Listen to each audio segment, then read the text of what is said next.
বরাক দর্পণ studio. News Barak দর্পণ YouTube channel থেকে আপনাদের সবাইকে স্বাগত জানাচ্ছি। আজকের দেশ বিদেশের বেশ কয়েকটি গুরুত্বপূর্ণ খবর। শিলচরে এক তরুণীকে প্রেমের ফাঁদে ফেলে ব্ল্যাকমেইল করার অভিযোগে উঠেছে এক যুবকের বিরুদ্ধে। অভিযোগ, গৌহাটির এক হিন্দু তরুণীর সঙ্গে ইনস্টাগ্রামে হিন্দু পরিচয় দিয়ে সম্পর্ক গড়ে তোলেন সোনাবাড়ি ঘাটের আদনান হোসেন মজুমদার ওরফে আজমল। পরে প্রকৃত পরিচয় জানার পর তরুণীর সম্পর্ক প্রত্যাখ্যান করলে তার ব্যক্তিগত ছবি ও ভিডিও ছড়িয়ে দেওয়ার হুমকি দিয়ে বিয়ের জন্য চাপ সৃষ্টি করা হয় বলে অভিযোগ। তরুণী শিলচরে এসে বজরং দলের সাহায্য চান। অভিযোগ, তাকে জোর করে গাড়িতে তোলার চেষ্টা করেন। বজরং দলের সদস্যরা অভিযুক্তকে আটক করে রাঙ্গিরখাড়ি পুলিশ ফাঁড়িতে পুলিশের হাতে তুলে দেন। ঘটনার তদন্ত শুরু করেছে পুলিশ। দেরগাঁওয়ে 6 থেকে 10 জুলাই অনুষ্ঠিত 46তম অল আসাম সাব জুনিয়র আন্তঃজেলা বক্সিং চ্যাম্পিয়নশিপে নজর করা সাফল্য অর্জন করেছেন ডেকিয়াজুলির বক্সিং একাডেমির প্রতিভাবান বক্সার মানব দাস। মরিগাঁও জেলার হয়ে অংশ নেওয়া মানব একাধিক রাউন্ডে দুর্দান্ত পারফরমেন্স করে ফাইনালে পৌঁছান।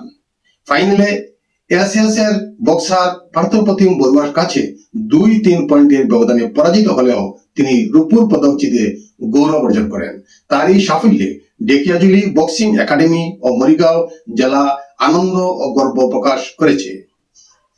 বনমন্ত্রী জয়ন্ত মল্ল বড়ুয়ার কড়া নির্দেশের পর ধুবড়ীতে অবৈধ কাঠের ব্যবসার বিরুদ্ধে অভিযান চালায় বন বিভাগ।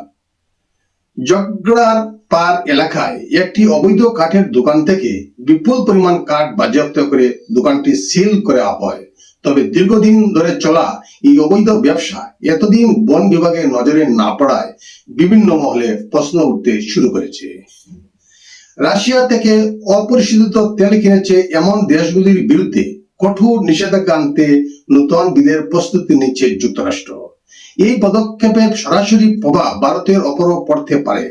মার্কিন সিনেটের 4 প্রভাবশালী সদস্য জানিয়েছেন, প্রস্তাবিত স্যাংশনিং রাশিয়া অ্যাক্ট 2025 অনুযায়ী রাশিয়া থেকে তেল বা প্রাকৃতিক গ্যাস আমদানি করা দেশগুলোর যুক্তরাষ্ট্রে রপ্তানিকৃত পণ্যের উপর 500% পর্যন্ত শুল্ক আরোপ করা হতে পারে। তবে জাতীয় নিরাপত্তার স্বার্থে মার্কিন প্রেসিডেন্ট চাইলে 180 দিনে ছাড় দেওয়ার ক্ষমতা আছে।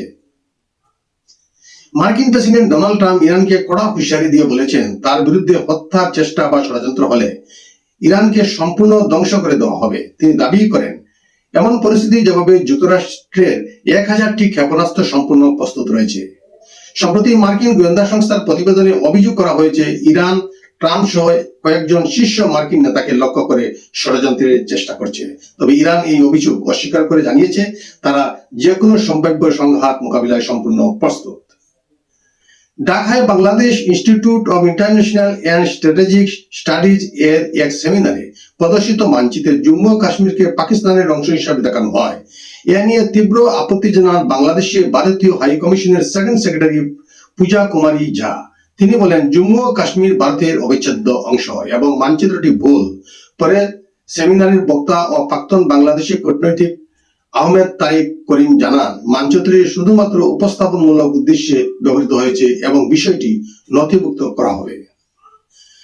প্রধানমন্ত্রী নরেন্দ্র মোদী নিউজিল্যান্ড সফরে 2 দেশের মধ্যে কৌশলগত অংশীদারিত্ব আরো জোরদার করার সিদ্ধান্ত হয়েছে। বৈঠকে ইন্দো প্যাসিফিক অঞ্চলে সামুদ্রিক নিরাপত্তা, প্রতিরক্ষা সহযোগিতা এবং নৌবাহিনীর লজিস্টিক সহায়তা নিয়ে গুরুত্বপূর্ণ চুক্তি স্বাক্ষরিত হয়েছে। এছাড়া ভারত নিউজিল্যান্ড মুক্ত বাণিজ্য চুক্তি দ্রুত কার্যকর করার বিষয়ে ঐকমত্য হয়েছে। 2030 সালের মধ্যে 2 দেশের দ্বিপাক্ষিক বাণিজ্য 3500 কোটি টাকায় উন্নীত করার লক্ষ্য ও নির্ধারণ করা হয়েছে। বিশেষজ্ঞদের মতে এই সহযোগিতা ইন্দো প্যাসিফিকে চীনের ক্রমবর্ধমান প্রভাবের প্রেক্ষাপটেও গুরুত্বপূর্ণ। ভিয়েতনামের ফুকুওক দ্বীপের কাছে যাত্রীবাহী একটি নৌকা ডুবে গেছে। নৌকায় থাকা যাত্রীদের বেশিরভাগই ভারতীয় পর্যটক বলে জানা গেছে। স্থানীয় প্রশাসন ও ডুবুরিরা উদ্ধার অভিযান চালাচ্ছে। এখন পর্যন্ত হতাহত বা নিখোঁজের সঠিক সংখ্যা জানা যায়নি। ভিয়েতনামে ভারতীয় দূতাবাস পরিস্থিতির উপর নজর রাখছে এবং পর্যটকদের পরিবারের জন্য হেল্পলাইনের সহায়তা চালু করেছে। কিন্তু জানা গেছে, নৌকা ডুবেছিল 32 জন ভারতীয় পর্যটক সহ অন্যান্য জাতিদেরকে নিয়ে। শেষ পাওয়া খবর অনুযায়ী এই দুর্ঘটনায় অন্তত 15 জনের মৃত্যু হয়েছে। তাদের মধ্যে অধিকাংশই ভারতীয়। 21 জনকে জীবিত অবস্থায় উদ্ধার করা হয়েছে, তাদের মধ্যে কয়েকজনের অবস্থা আশঙ্কাজনক। আজকের প্রতিবেদনে এখানেই সংক্ষিপ্ত বিরতি টানছি। সবাইকে আবারও শুভ সন্ধ্যা জানিয়ে বিদায় নিচ্ছি। নমস্কার।